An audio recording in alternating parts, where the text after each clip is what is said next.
Magandang araw na naman sa inyong lahat mga Repa Pips. Meron naman tayong gagawin bagong project. Ito, ang gagawin natin, i-decode natin itong ating remote control na nabili. Gamitan natin ng kanya receiver. At saka ito, gagamit tayo ng Arduino Nano. Maliit lang siya.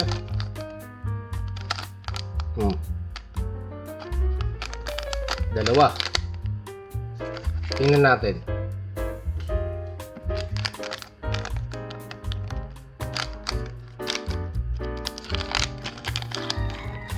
Ayun.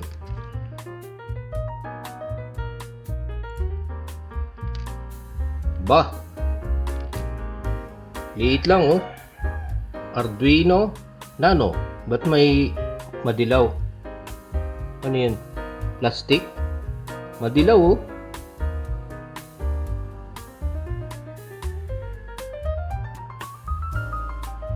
Tatanggal ba?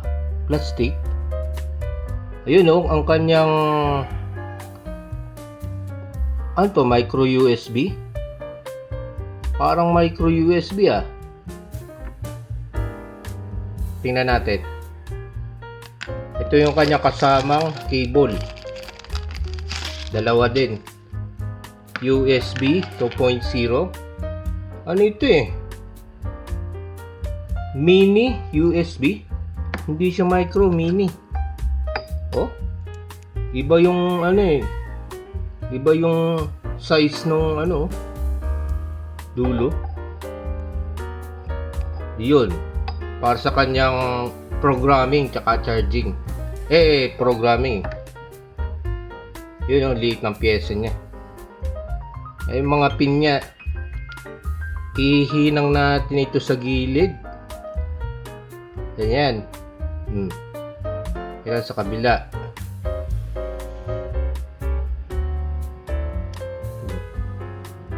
Ibang kulay ng pin niya oh, medyo madilaw. Ano to, gold plating, gold plated, tarnish.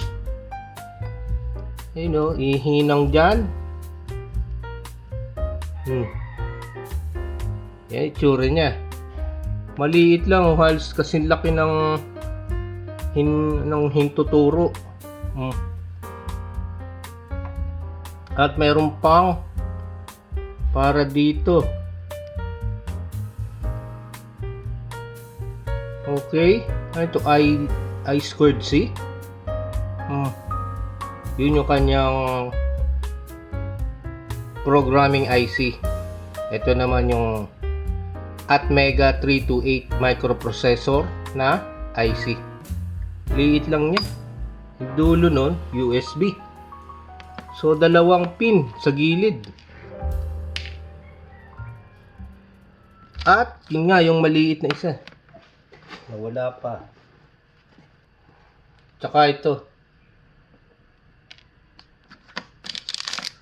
Yung isa, tingnan natin. Caution. Oh. Ba. Di nabuksan ah.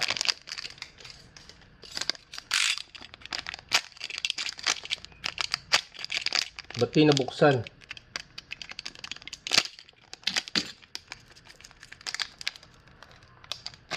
Ayun, ganun din ito. So, may kasama ding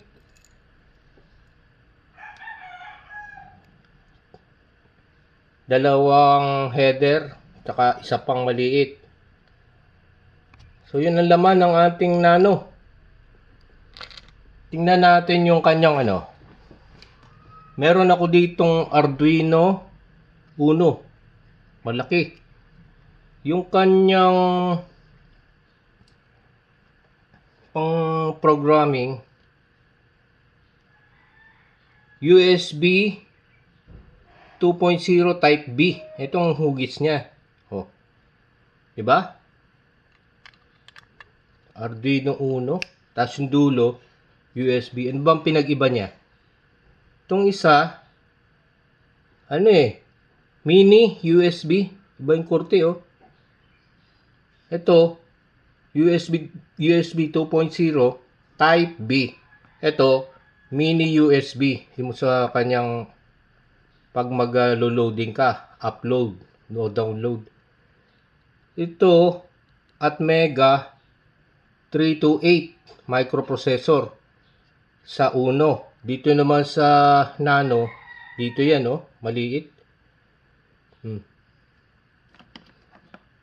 Ito ay may socket. Ito, SMD type na at Mega 328. Yung programming chip niya dito. Dito naman, ito. Magkaiba. Mas malaki ito.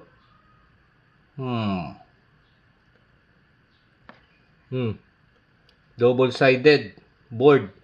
Ito, single-sided lang. So, yan pinagkaiba ng Nano sa Uno. Arduino Uno. R3 ba ito? R3 na? Walang nakalagay na R3 ah. Arduino Uno lang. Ito, Arduino Nano. Mas malaki ito. Diba? Ito, compact. Pwede natin gamitin itong malaki, itong maliit. Pero itong gagamitin natin para compact yung ating design. Okay? So, gagawin natin. I-decode natin ang remote control. Dahil itong every button, may certain, code. Halimbawa, 1. May code dyan. Di-decode natin yan para magamit natin ang remote control. Gagawa tayo ng decoding module using Nano. Okay?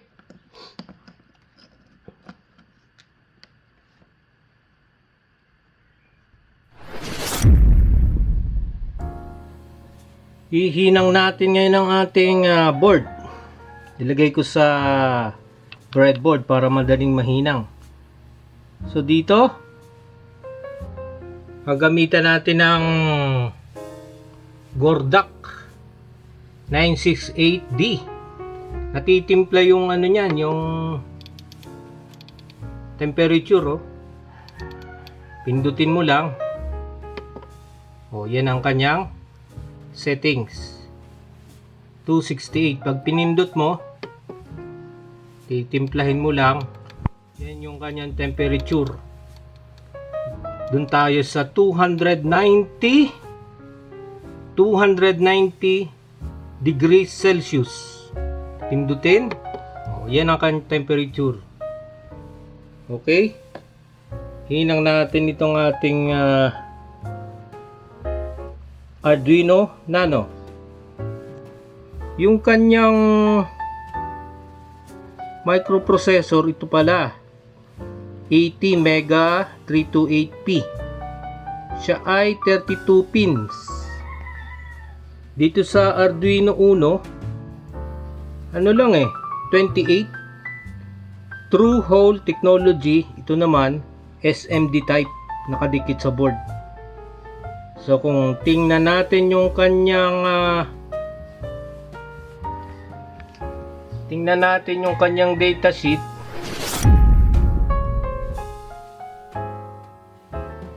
So yan yung kanyang data sheet at mail.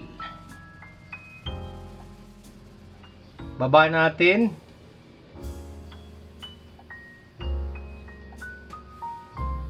Yun, oh. Ito. Yan yung sa Arduino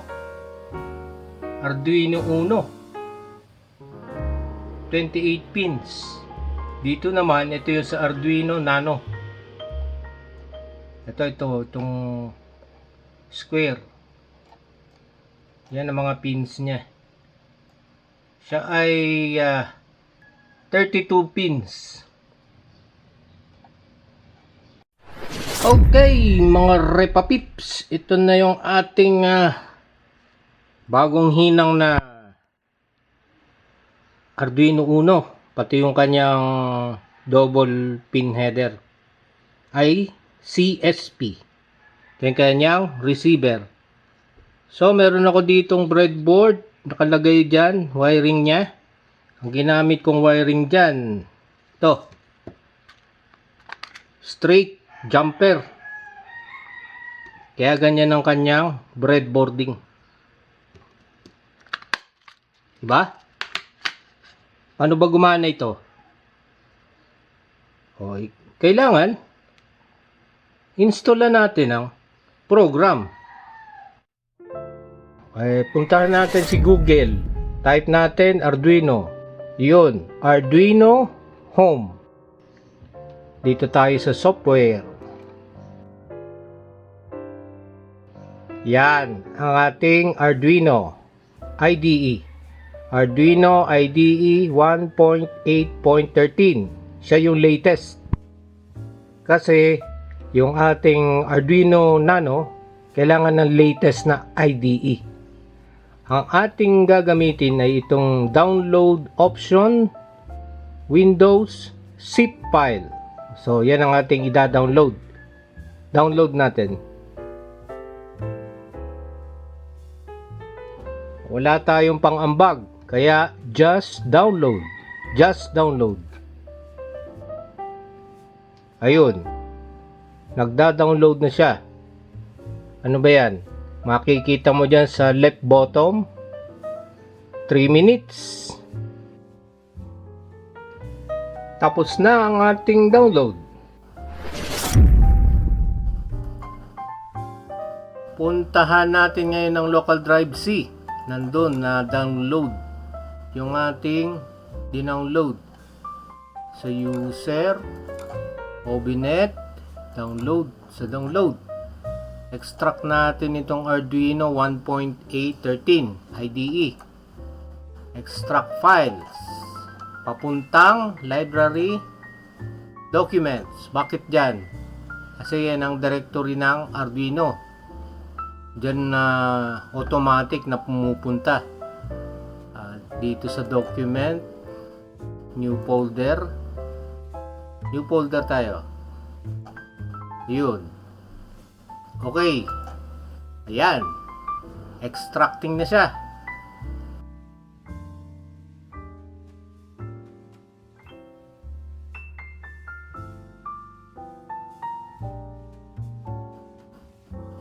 Tapos na siya ma-extract.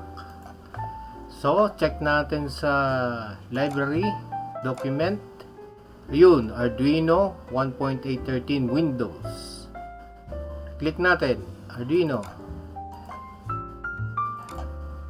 So, yan yung kanyang program. Ito yung kanyang exe. Click natin yung exe. Simula nang tumakbo ang program ng Arduino. So, meron na tayo ditong program. So, yung code. Ito, nabasa nyo yung ginawa kong code. Saan yan? Sa kabilang drive. Ang gagawin natin, i-check natin ang tools. Sa tools, tingnan natin kung anong board natin. Board na ginamit. Board Manager, ABR board, Nano. Tama. So, ang processor natin at Mega 328P. Support COM1. Mukhang ito ang magkakaproblema dito. Dapat ang port dito COM4. Pagka COM1 lang ang lumabas, ibig sabihin yan, either na hindi nakasaksak ang ating device o yung ating project, o kaya walang naka-install na driver ng ating processor, o programmer. So ito na yung ating project. Nilaw na siya. Nakasaksak na siya sa likod ng computer, USB port. At ito sinasabi kong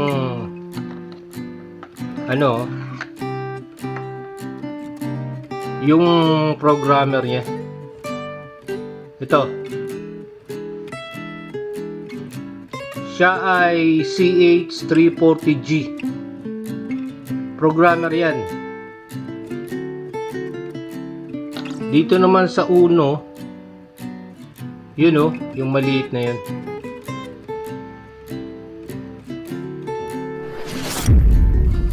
Kung titingnan natin ang datasheet ng CH340G, siya ay interface, UART interface, between sa PC at saka sa Arduino. Interface siya. Katulong siya sa programming. Siya ay 16 pin. Meron siyang supply voltage of 4.5 to 5.5 volts. Operating current. Dito makikita natin yan, no? 16 pins. 16 yan. Example. Paano i-connect yung USB to RS232 adapter? Nasa gitna siya. Between USB, yung galing sa PC, papuntang Arduino. Yan ang kanyang sample na datasheet. So siya ay interface. Chip katulong sa programming para makapag-usap yung PC at saka Arduino.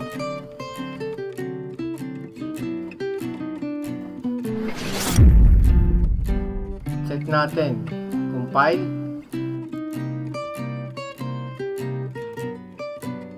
May error. IR remote in no such file or directory. Itong error niya. Include IR remote sa ating program. Bakit may error na ganyan? Kasi wala pa tayong naka-install na library. Kailangan install ang library sa tools, manage library,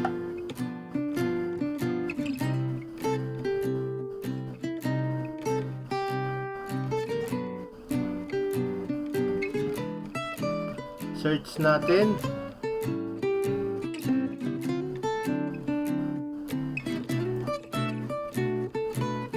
IR remote. IR remote.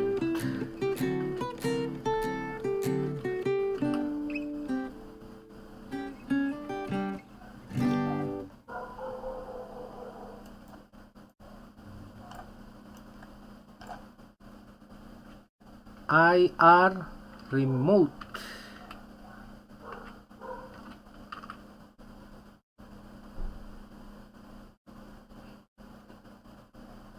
Yun, IR remote. Version 3.3.0. Install natin. Kailangan yan para ma-decode natin yung remote control. So, naka-install na siya. Close. Then, check.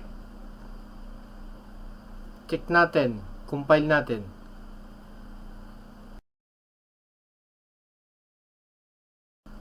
Okay, done compiling. So, walang error sa ating program. Diba?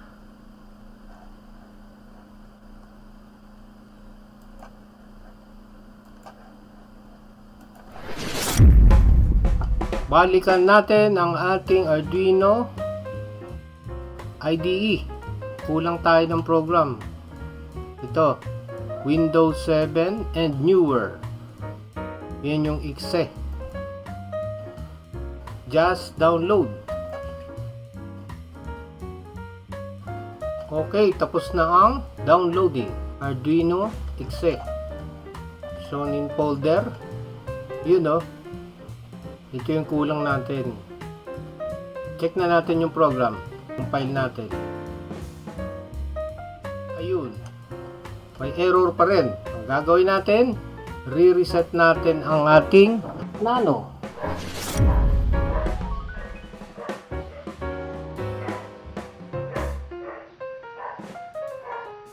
ito yung kanyang reset button. Ito. Yung maputi. Yun, no? Pag pinindot mo yan, nagbi-blink siya. Nire-reset yan para ma-refresh yung ating code.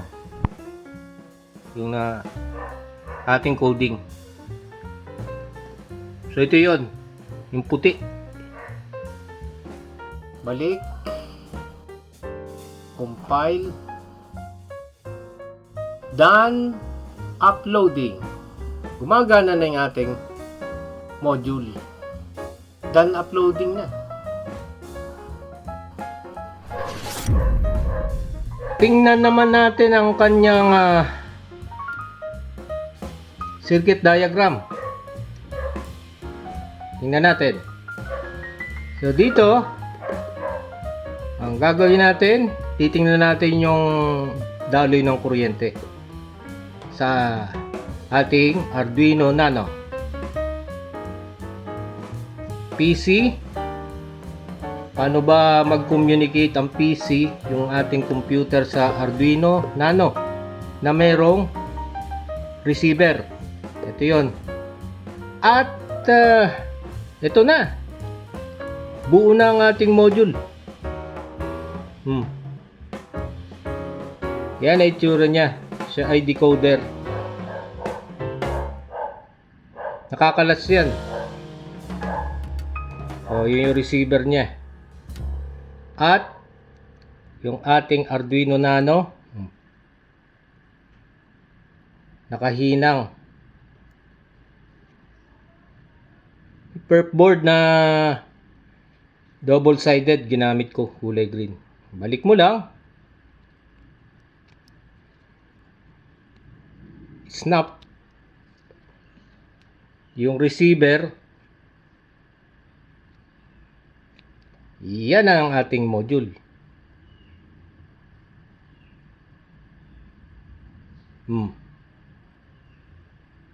So dito sa ating diagram, from PC, di ba nakakabit yan sa USB? May USB din dito, mini. Nakakabit siya doon, tapos ito yung Nano. Yung Nano nakakabit sa receiver. Ito. Makikita natin dito, communication ng ating CH340G. Yan ay UART. Universal Asynchronous Receiver Transmitter. At yung USB, ay ibig sabihin niya, Universal Serial Bus. So, USB, Universal Serial Bus. So, the word serial. Serial. Ibig sabihin ng serial communication. Pag-transfer ng mga data, isa-isa. 01, 01, 01. Diba ganyan? Isa-isa niyan tinatransfer. Kasi yung serial communication sa datacom, 2 wires lang yan eh. Isang ground at saka isang linya na data. Mangyayari yan yung PC, magiging transmitter, yung Nano, magiging receiver. May time na magiging receiver naman ito. Ito naman, magiging transmitter. So, yung clone niya, flowchart, titingnan mo yung arrow, balik-balik lang. Diba? Transfer ng data niya, yung mga bits, diba, digital yan. Pag mag-i-encode ka na, o magko-coding ka na sa Nano at PC, isa-isa na niyan tinatransfer yung data sa isang linya. Isa-isa yan, 01, 01, 01, 01, yun yung coding niya, yung code. Ngayon, ang gagawin niyan, papasok siya sa CH340G. Di ba yan yung Universal Asynchronous Receiver Transmitter?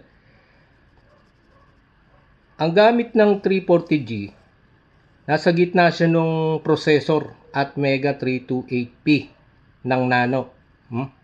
So, ang ginagawa natin, dinidecipher natin yung current flow ng communication nila. So, yung CH340G interface para makapag-usap ang processor ng Nano at ng ating PC during decoding. Diba? Nasa gitna siya, interface. USB to UART interface. Parang kinonvert niya yung USB into communication lines to 18 mega 328 para makapag-usap. So yan ang gamit ng CH340G. Sa ating module, yan o, D9. Oh, parte dito yan, pang-apat. Doon, sa signal S. May S dito, S. Positive, negative, positive, negative, negative to the ground. Parte dito, pang-apat na pin. Yung isa, positive, plus 5 volts. Dito yan, pang-apat din. So, yan yung kanyang circuit diagram. Ang ating communication serial, isa-isa. Diba? Pabalik-balik na transfer of data dito. So, makikita natin dyan. Pag nag-encode ka rito sa PC, papasok sa 340G, then ipaprocess ng Arduino. May time naman na gusto nyo natin makita yung output, babalik naman yung signal, papunta sa PC. Meron tayo ditong serial monitor from Arduino. At nakakonekta dyan yung receiver. Diba? BS1838B. Yun yung kanyang power supply. 5 volts pasok sa BS1838B to the ground. Tapos, ito, yung signal niya galing sa nasagap niyang sa remote. Diba galing dito? Pag pinindot mo yan, nasasagap ng receiver, papasok ngayon dyan. Ibabato niya ngayon papuntang Nano. Ang gagawin ng Nano, syempre, nagkaroon na tayo ng programming. Na-program na natin itong Nano. O, madidecode na niya ngayon yung signal. Diba? Ano ba ang itsura ng ano niyan? Ng signal. Signal ng ating BS1838B.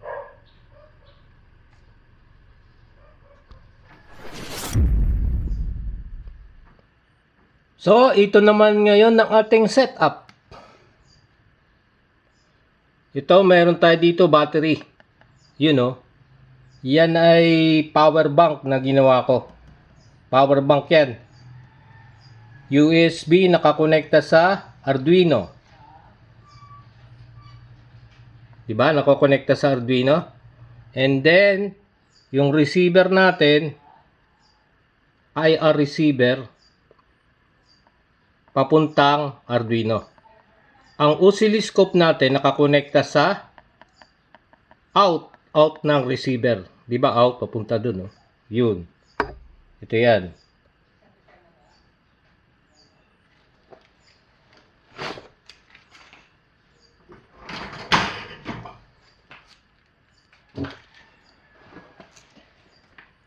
Ang gagawin natin,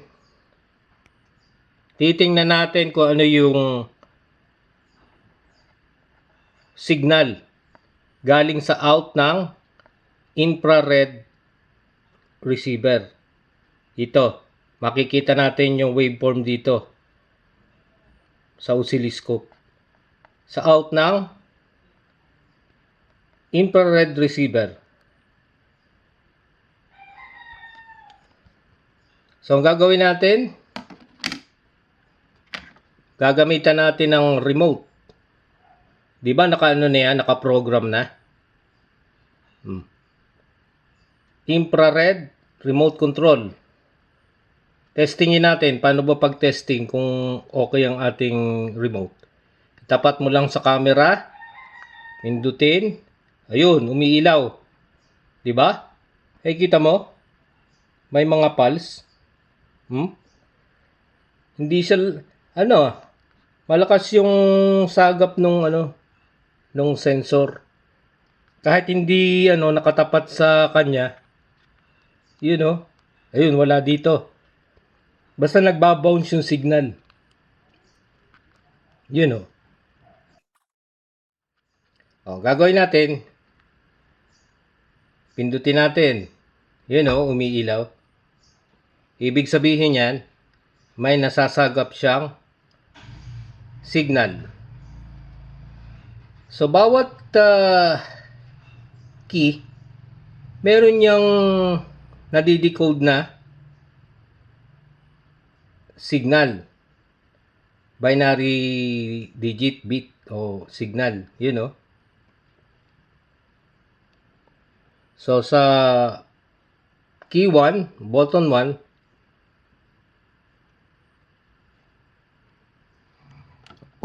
tingnan natin ito.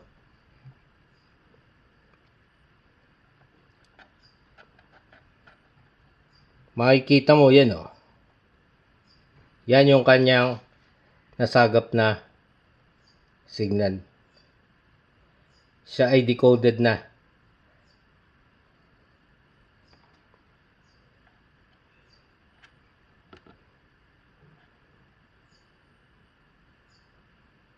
Bilisan natin.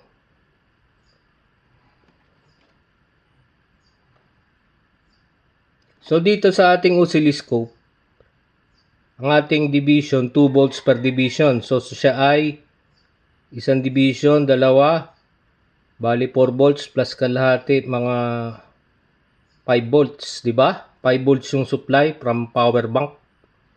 Kaya siya halos 5 volts dito. Yun 4.8 volts voltage average.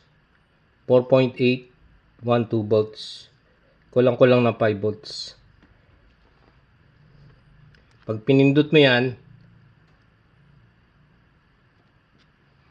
capture natin yung isang signal. Nagbabounce yan, kaya ganyan May mga ganun. Nagbabounce yung remote, hindi masyadong maganda. Dapat smooth. Dapat ganun lang Yun.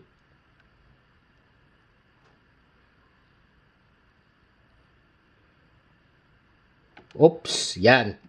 Tingnan natin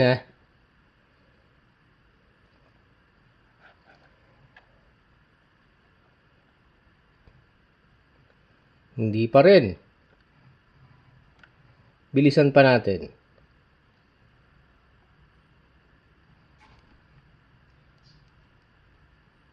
Yun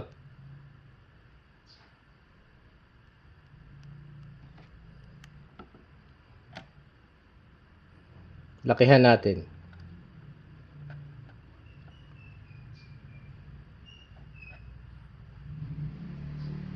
So makikita mo dito magkakaiba ng spacing ng bits. 01, merong medyo malaki, may maliliit. Yan yung code.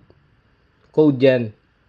Every number dito magkakaiba ng itsura ng signal na ganito. Depende sa coding. May coding yan na ginamit para dito sa remote.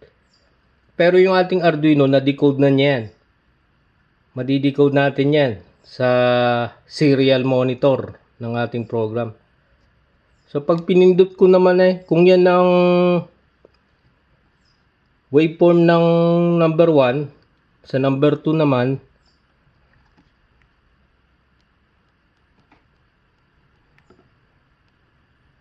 capture natin.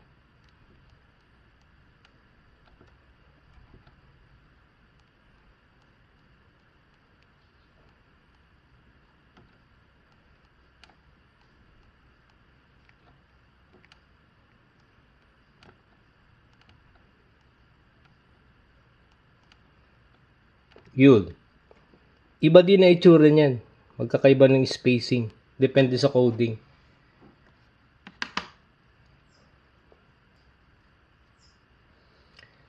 Na-convert na nung ating receiver sa ibang frequency.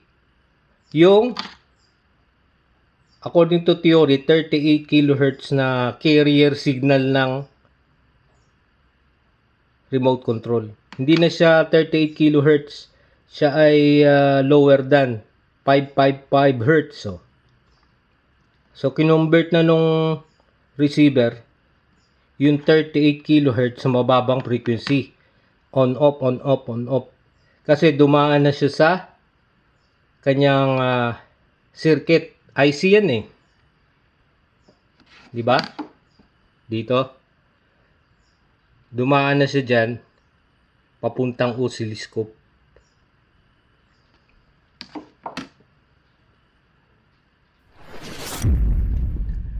Yun. Na ang nasagap na signal ng ating receiver ay ibabato ngayon sa Arduino. Ay syempre gamit natin PC. Ang gagawin natin ngayon, i-decode natin yung nasagap na signal from remote, di ba? Anong kailangan natin? Ay kailangan natin ng code ng Arduino.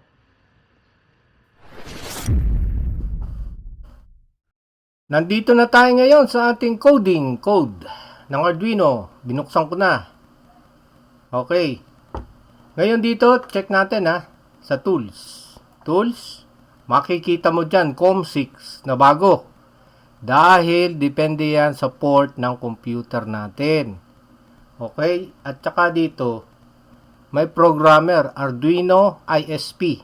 Diyan nakaset yan. In System Programming. Gagamitin nating programmer yung mismong Arduino. Diba? Programmer natin Arduino. Yan yun. Arduino ISP. At sa tools, yun, COM6. Kasi binago na natin yung port. Naisaksak natin sa ibang port. Dito sa ating program, meron dito, include remote H. So, ibig sabihin yan yung mga library na pang-decode ng iba't ibang remote control. Yan ay nandun na sa loob nung ating software o nung Arduino IDE. Hindi katulad nung mga lumang version, walang library. Ida-download mo pa sa Google. Ngayon, i-install mo na lang yan. Select mo na lang yung tools, tapos manage library, install library. So, itong tatlong ito, may INT, IR receive, decode. Dito, INT, ito, yan ay declaration kung ano mga gagamitin mong materyales. Katulad dito, yung INT, reserve command niya ng Arduino, IR pin 3, yan yung ginamit nating IR pin 9, pin 9 pala, ginamit ay pin 9 ng digital pin 9, hindi siya pin 8, pin 9. Pin 9, lagyan natin. Wala yan. Pin 9. Ito, mga nodes lang yan, kaya may double slash na ganyan. IR receive, another function ng Arduino. I-declare natin saan ang pasok ng signal. Dito sa IR pin. Diba? Yun yung IR pin, Sa halip na gamitin ay 9, na-declare natin na IR pin na lang. IR pin. Yan yung pinaka, niya, text. Itong decode results, yan yung madi-decode na results.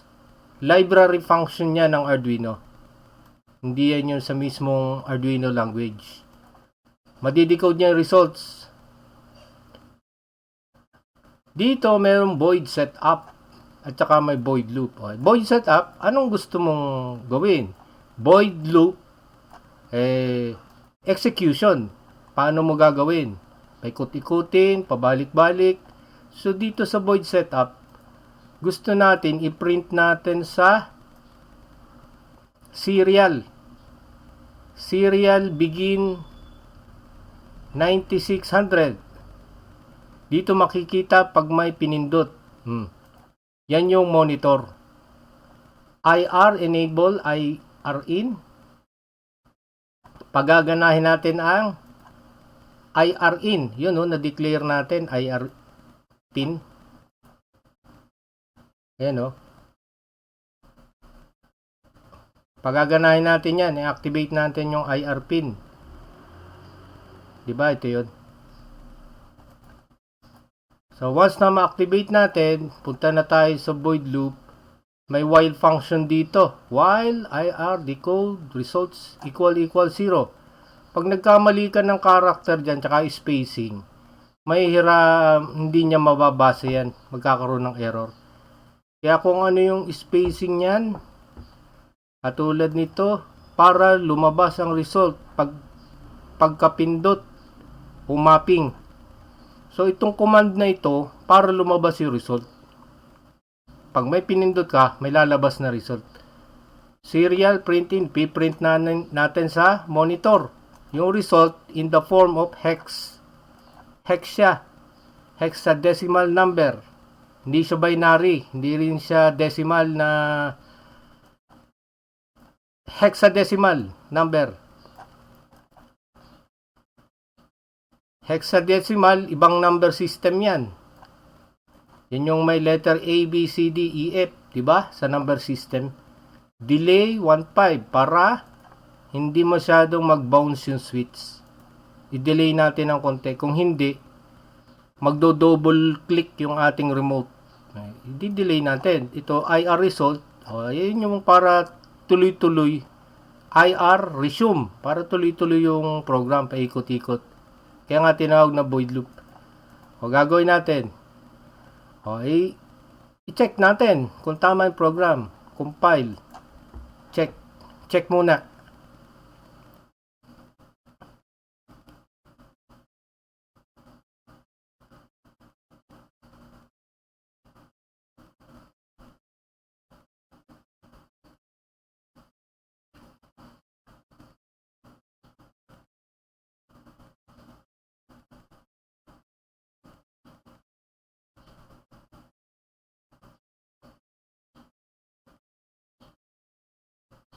Okay, done compiling. Ibig sabihin, wala yan.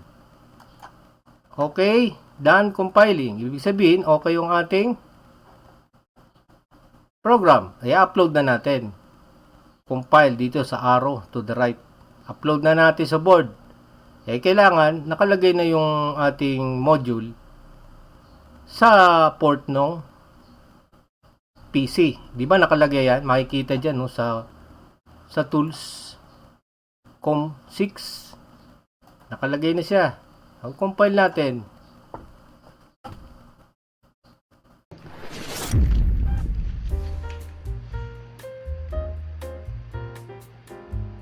Ayun, nagbi-blink na siya.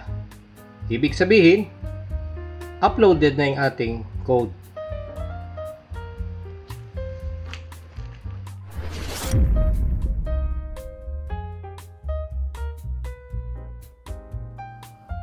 Done compiling. Okay na. Ang gagawin natin para makita natin yung result, punta tayo ng tools, serial monitor. Dito natin makikita kung ano yung code ng mga napipindot nating number ng remote. Ano gagawin natin? Ay pindutin na natin yung ating remote. Pindutin natin ng 1.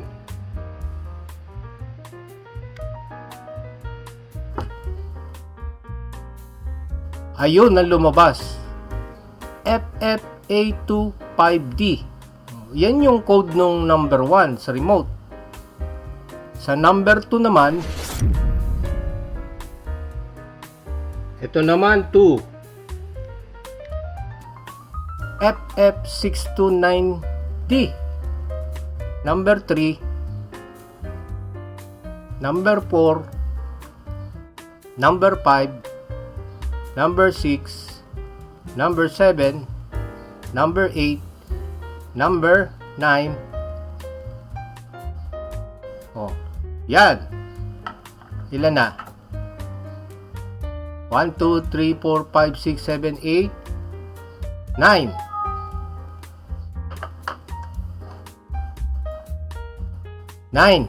Oh.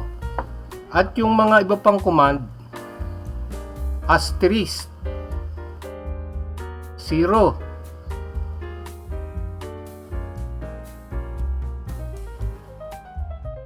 Ano ito? Number, sign. Up, down, left, right. Right. Okay. So, yung mga nadidecode na number. Ang ginawa ko, pinindot ko yung remote. Oh, yan ang ngayon ang na-decode na hexadecimal number. Na-decode na natin ang ating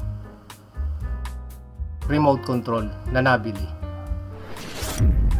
So, ito naman yung ating circuit diagram. Ba? Yan yung ginamit nating circuit diagram. At ito ang kanyang PC. Uy, bakit PBC to? PCB. PCB. O yan.